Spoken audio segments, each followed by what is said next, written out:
Hello, hello, hello. Camille Who, the teaching artist here. Hey, it's your girl, Camille Who. So, welcome to the Camille Who, the teaching artist series. The purpose of this series is for you to get to know me as a teaching artist. So you've hopefully taken the time out to get to know me as a performing artist, to see the kind of things that I do in the arts. And well, now you'll hopefully get to know me as the teaching artist. What kinds of things I've taught, what kinds of things I do teach, why I teach these things, how I got to the point of teaching to begin with, my start in teaching, and my philosophies, where I get my beliefs from, how I incorporate them in the curriculums that I teach. There are many facets to me, and in this series, you'll get to know me as the teaching artist. Next series, a whole different world. All right, folks, so let's just get right to it. I'm going to give you a little bit of my teaching history.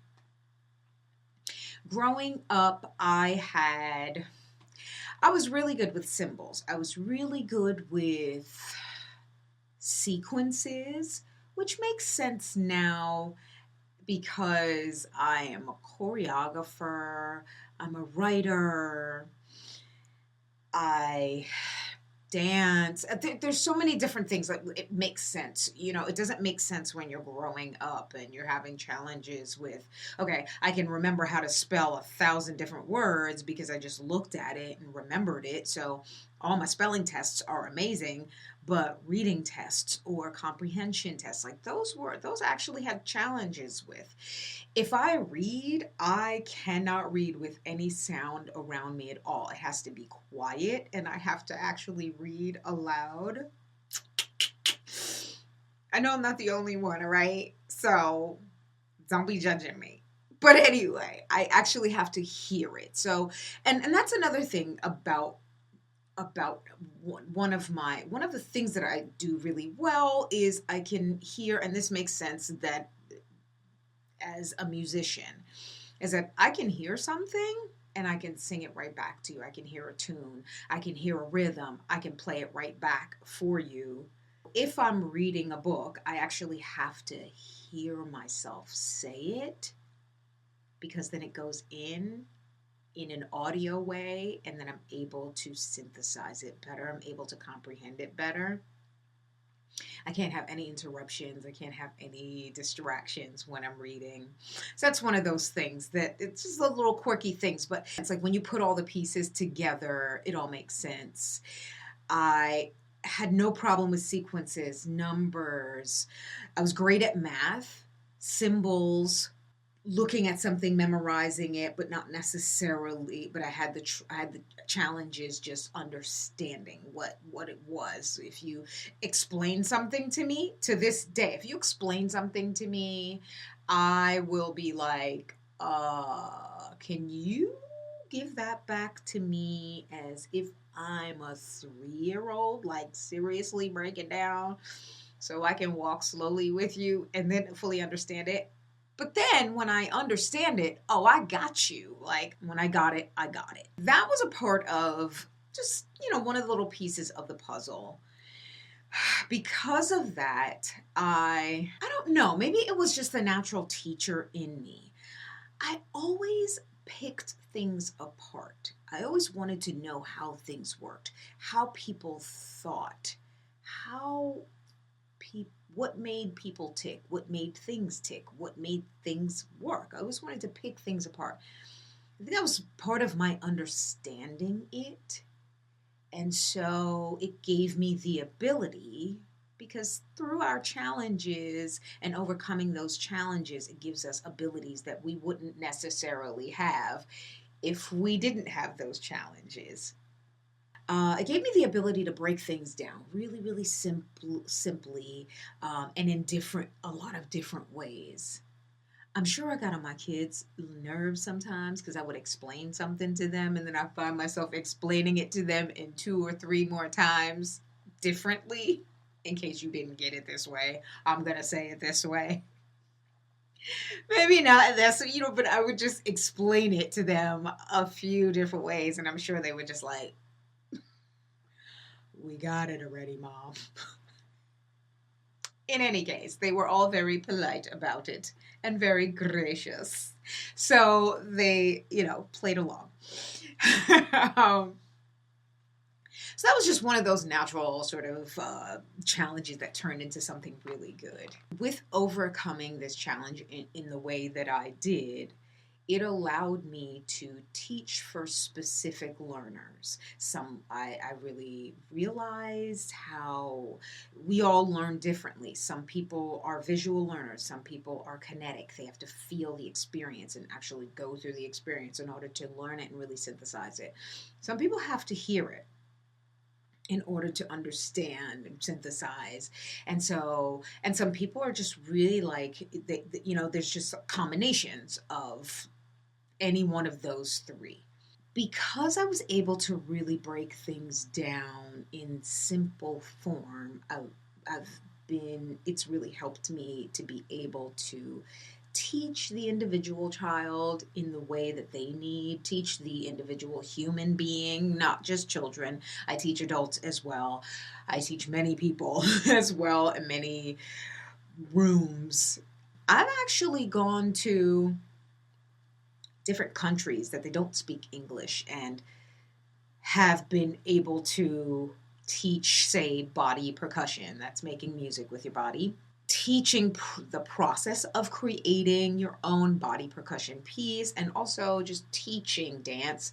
I'm saying all of this to say, and I will discuss a lot more, but there is actually a biblical principle, and I'll be doing this for most of this series, attaching a biblical principle or something that I found in the Bible that actually authenticates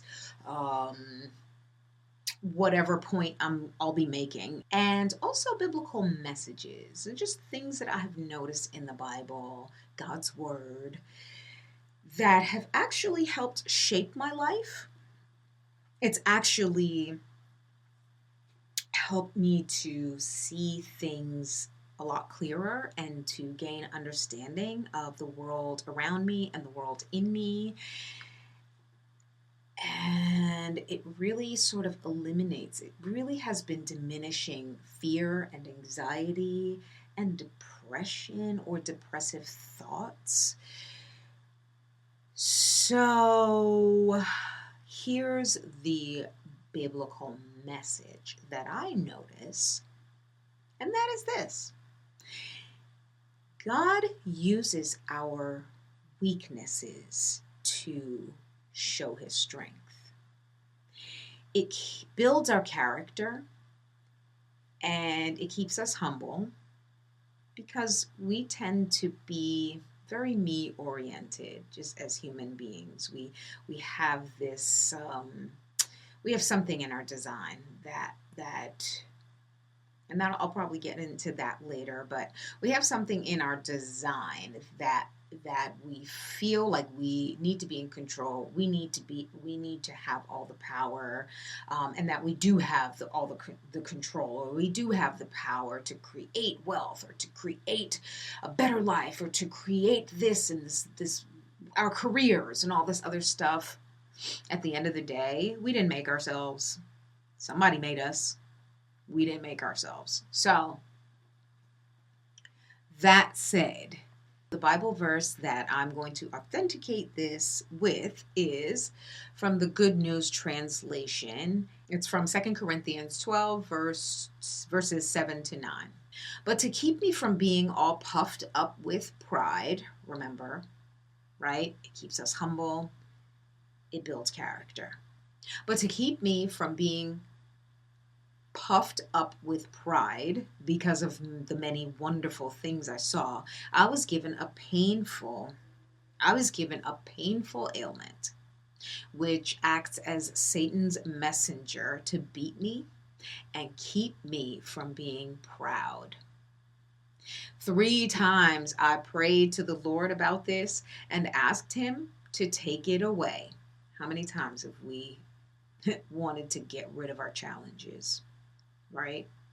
But instead, it helped build our character, and it helped us to help other people with it. So there was just a greater purpose in us having the challenges that we've had.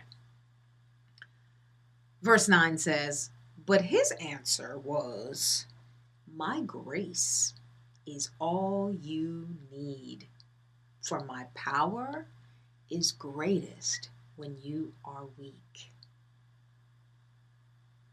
I am most happy, says Paul, I am most happy then to be proud of my weaknesses in order to feel the protection of Christ's power over me.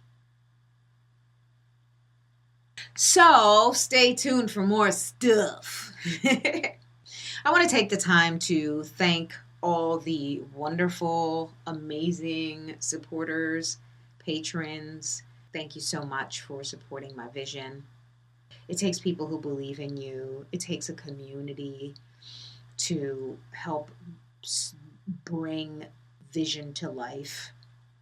And so I thank you for being donors, supporters, patrons of this movement that we call Camille's Books and Beyond.